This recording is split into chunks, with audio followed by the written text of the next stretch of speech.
Well, boys and girls, finally we start working on the actual car itself.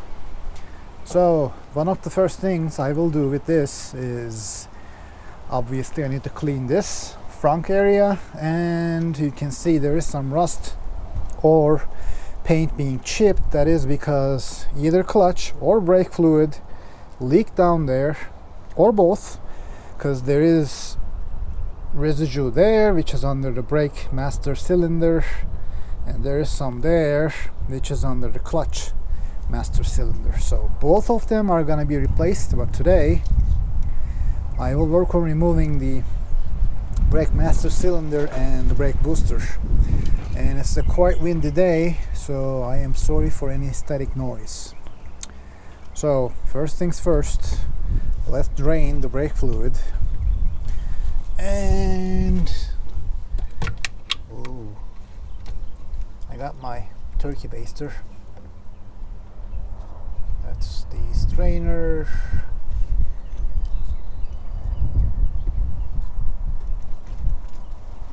Now, of course, this car being in less than decent shape, I'm not worried about it leaking that much, because the area needs to be clean and the paint is already damaged to begin with.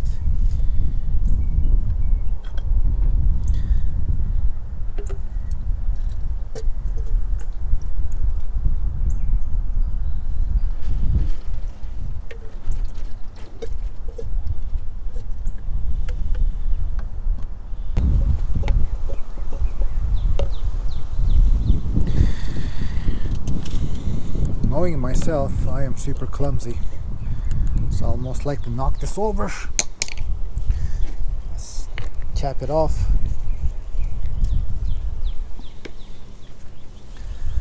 Put the strainer back in there. Put the cap.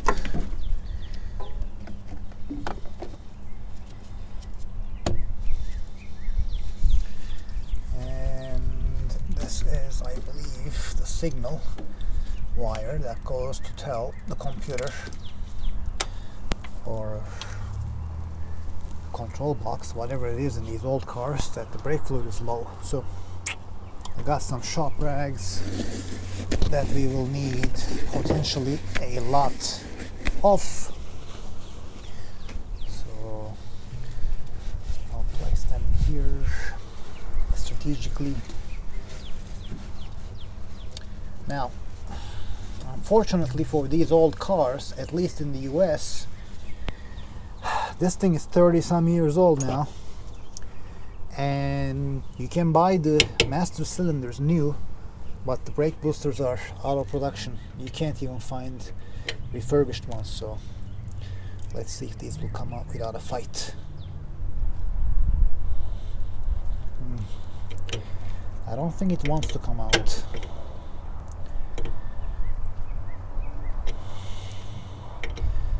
One thing I cannot risk is for these to break. Yeah, it doesn't want to come out.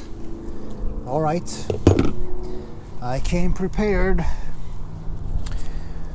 This is rust releasing penetrating fluid.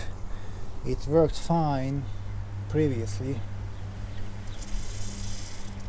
I won't be using this master cylinder, so it's fine to dose this with generous amounts. The brake booster I need to be more gentle with because it's going to be remanufactured. So let's go on about removing that one. To do that, you need to go inside. And I don't know if I can give you a good angle here. I probably won't be able to, but right behind the brake pedal there are 4 screws holding the power booster in. There is also a, how should I say, plunger that attaches to the brake pedal.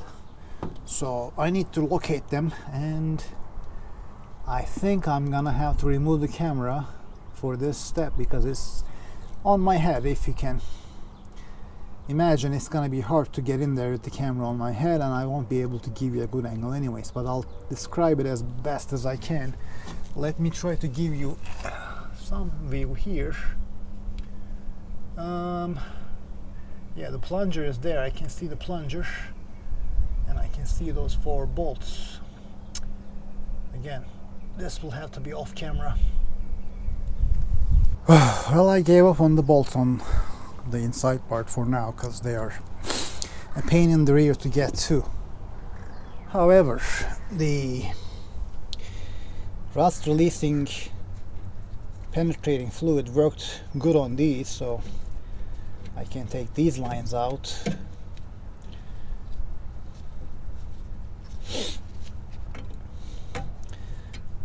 Of course, I didn't crack them with my hand. I cracked them with the wrench first, which I did not show on camera, but it wasn't too bad. So anyways, on the inside part, if you took the steering assembly off, it's easier to reach. The booster nuts. Can't speak today. Anyhow, so that is that.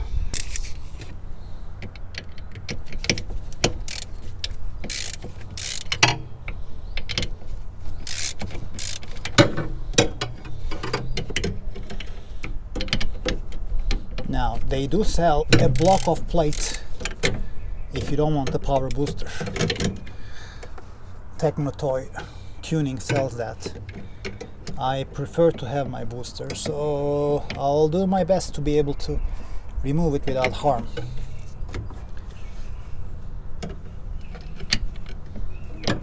Now, I'm not saying it's gonna be easy. Okay, these lines are in the way. You can't really take them out though.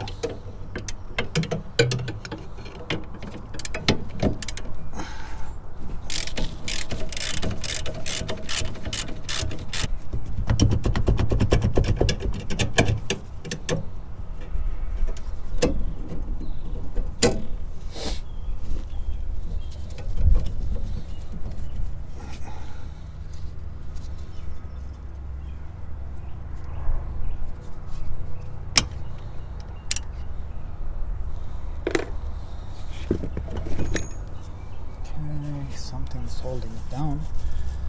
Looks like okay. There it is.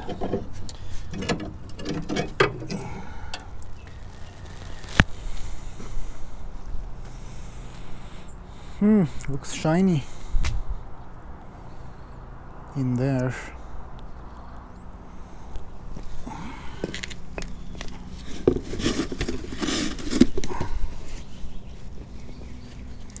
Again, these might be fine, and who knows, maybe they were changed before.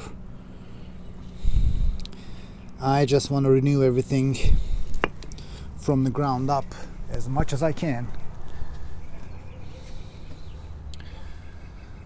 Although, now that I see, and you can also see, this place is wet, so there was some leakage there, so it's good that we are changing all this crap.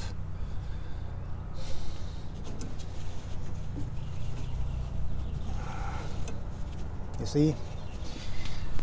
So I hope this thing is still in rebuildable condition, because again, they don't have these in stock anymore.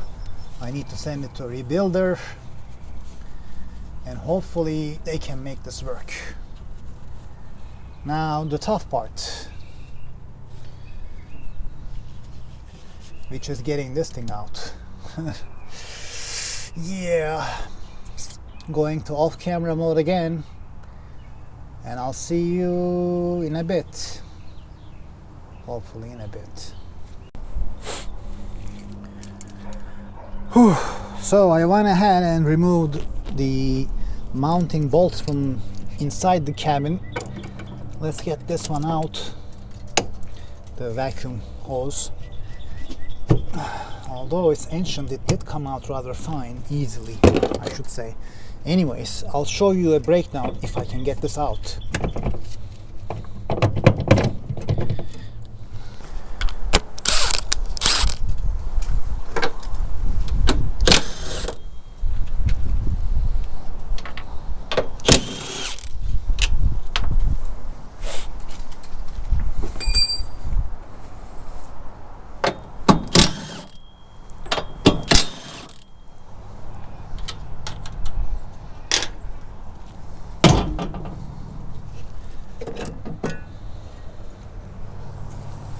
I need to repaint this anyways, I guess.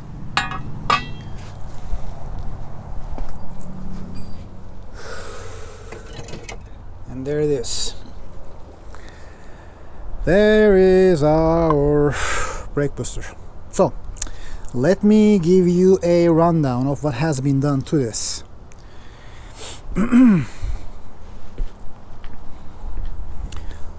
So, it is sitting like this in the engine bay. Excuse me. So it is sitting like this in the engine bay, or more like this. So there are four 12mm bolts that are behind the brake pedal. So you need to go down there. I mean, the easiest way would be to take the entire steering shaft out, which I opted not to do. Then you need to go on your back, down here, get all these four out. This one is connected to your brake pedal. Alright, there it is. So, brake pedal goes in here. There is this pin, and then there is a cotter pin that goes in here to lock it in place. And then this screw right here, there is the return spring, which is underneath, that attaches to this for ease of brake travel on the way back. That's pretty much it. So you need to remove these first, which is in a really awkward position, and then these four bolts, and it comes out. So it doesn't look to be in a bad shape, if you ask me, but I'm just gonna send it out to be rebuilt anyways, because it's 31 years old. So doesn't hurt. And these seals could use some refreshing, I would say. So, alright, that was it. So it'll be a while before I see you again for this particular subject, because I won't be putting this back in anytime soon. I need to remove the clutch cylinder too. And let me give you a clear view of what is going on here. You can see it clearly have leaked from here somewhere, brake fluid that is, that has destroyed the paint here, but it didn't rust through, thank goodness. And right here is where the master cylinder meets the power booster. You can see the paint bubbles here. So it did leak from here and ruin the paint, which probably has or will happen to you too if you have this generation of MR2. And then there is more leakage here, which ruined the paint over here, rusted through here, but again, surface rust only. So I will have to clean this entire bay, respray it with something. I mean, it's gonna be covered with this, so I don't need to hide. Well, actually, I can't hide it, so I don't need to match the paint. We'll see what I do, but my plan is to thoroughly clean this before I do anything else. But that was it. So I'll see you on the next one. Take care.